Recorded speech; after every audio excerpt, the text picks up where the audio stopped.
വിശുദ്ധ മത്തായി എഴുതിയ സുവിശേഷം 16-ാം അധ്യായം. കാലത്തിന്റെ അടയാളങ്ങൾ. ഫരിസേയരും സദുക്കായരും യേശുവിനെ പരീക്ഷിക്കാൻ വന്നു.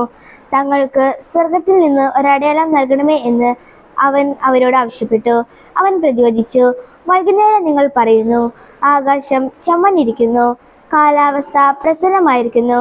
രാവിലെ നിങ്ങൾ പറയുന്നു, ആകാശം ചെമ്മന്നു മൂടിയിരിക്കുന്നു, ഇന്ന് കാറ്റും കോളും ഉണ്ടാകും. ആകാശത്തിന്റെ ഭാവഭേദങ്ങൾ തിരിച്ചറിയാൻ നിങ്ങൾക്ക് കഴിയുന്നു, എന്നാൽ കാലത്തിന്റെ അടയാളങ്ങൾ തിരിച്ചറിയാൻ നിങ്ങൾക്ക് കഴിയുകയില്ലേ? ദുഷിച്ചതും അവിശ്വസവുമായ തലമുറ അടയാളം അന്വേഷിക്കുന്നു. യോനായുടെ അടയാളമല്ലാതെ മറ്റൊരടയാളവും അതിന് നൽകപ്പെടുകയില്ല. അനന്തരം അവൻ അവരെ വിട്ടുപോയി. ഫരിസേയരുടെയും സദുക്കായരുടെയും പുളിമാവ്. മരുകയറിലേക്ക് പോകുമ്പോൾ അപ്പം എടുക്കാൻ ശിഷ്യന്മാർ മരുന്നിരുന്നു. യേശു പറഞ്ഞു, ശ്രദ്ധിക്കുവിൻ, ഫരിസേയരുടെയും സദുക്കായരുടെയും പുളിമാവിനെ സൂക്ഷിച്ചു കൊള്ളുവിൻ. നാം അപ്പമൊന്നും എടുക്കാത്തത് കൊണ്ടായിരിക്കാം എന്ന് അവർ പരസ്പരം പറഞ്ഞു. യേശു ഇതറിഞ്ഞ് അവരോട് ചോദിച്ചു, അല്പവിശ്വാസികളെ, അപ്പം ഇല്ലാത്തതിനെ പറ്റിയല്ല നിങ്ങൾ പരസ്പരം സംസാരിക്കുന്നതെന്തിന്? നിങ്ങൾ ഗ്രഹിക്കുന്നില്ലയോ? 5000 പേരുടെ 5 അപ്പം നിങ്ങൾ ഓർക്കുന്നില്ലേ? എത്ര കുട്ട അപ്പക്കഷ്ണങ്ങൾ നിങ്ങൾ ശേഖരിച്ചു? 4000 പേരുടെ 7 അപ്പവും നിങ്ങൾ ഓർക്കുന്നില്ലേ? അന്ന് എത്ര കുട്ടകളാണ് നിങ്ങൾ നിറച്ചത്? ഞാൻ അപ്പത്തെ പറ്റിയല്ല സംസാരിക്കുന്നതെന്നു നിങ്ങൾ മനസ്സിലാക്കാത്തത് എന്തുകൊണ്ട്?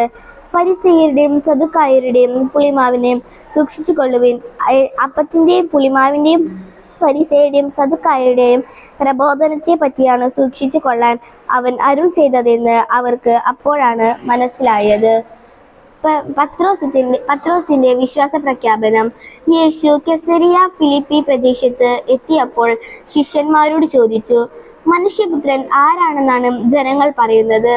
അവർ പറഞ്ഞു, ചിലർ സ്നാപകയോഹന്നാൻ എന്നും മറ്റു ചിലർ ഏലിയ എന്നും, എന്നാൽ വേറെ ചിലർ ജെറമിയ എന്നും അല്ലെങ്കിൽ പ്രവാചകന്മാരിൽ ഒരുവൻ എന്നും പറയുന്നു.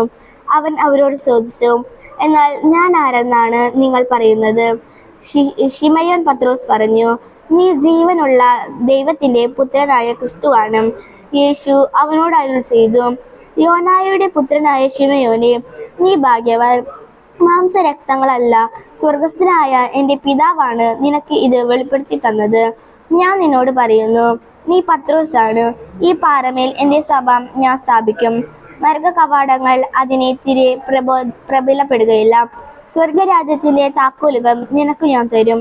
നീ ഭൂമിയിൽ കെട്ടുന്നതെല്ലാം സ്വർഗത്തിലും കെട്ടപ്പെട്ടിരിക്കും, നീ ഭൂമിയിൽ അഴിക്കുന്നതെല്ലാം സ്വർഗത്തിലും അഴിക്കപ്പെട്ടിരിക്കും. അനന്തരം അവൻ ഞാൻ ക്രിസ്തുവാണെന്ന് ആരോടും പറയില്ലെന്ന് ശിഷ്യന്മാരോട് കൽപ്പിച്ചു. പീഡാനവും ഉത്ഥാനവും 1-ാം പ്രവചനം.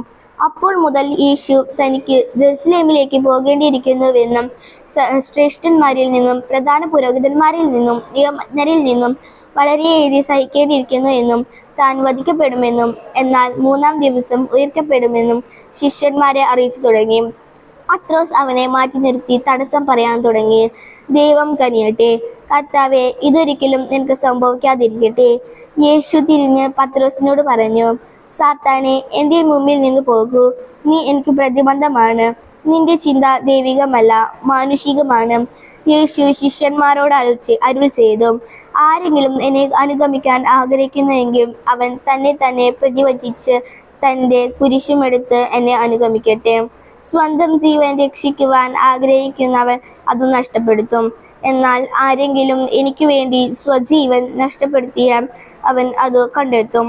ഒരുവൻ ലോകം മുഴുവൻ നേടിയാലും സ്വന്തം ആത്മാവിനെ നഷ്ടപ്പെടുത്തിയാൽ അവന് എന്തു പ്രയോജനം? ഒരുവൻ സ്വന്തം ആത്മാവിന് പകരമായി എന്തു കൊടുക്കും? മനുഷ്യപുത്രൻ സ്വപിതാവിന്റെ മഹത്വത്തിൽ തന്റെ ദൂതന്മാരോടൊത്ത് വരാനിരിക്കുന്നു. അപ്പോൾ അവൻ ഓരോരുത്തർക്കും തങ്ങളുടെ പ്രവൃത്തിക്കനുസരിച്ച് പ്രതിഫലം നൽകും. മനുഷ്യപുത്രൻ തന്റെ രാജ്യത്തിൽ വരുന്നതു ദർശിക്കുന്നതിനു മുമ്പ് ഇവിടെ നിൽക്കുന്നവർ ചിലവർ മരിക്കുകയില്ലെന്നു സത്യമായി ഞാൻ നിങ്ങളോട് പറയുന്നു.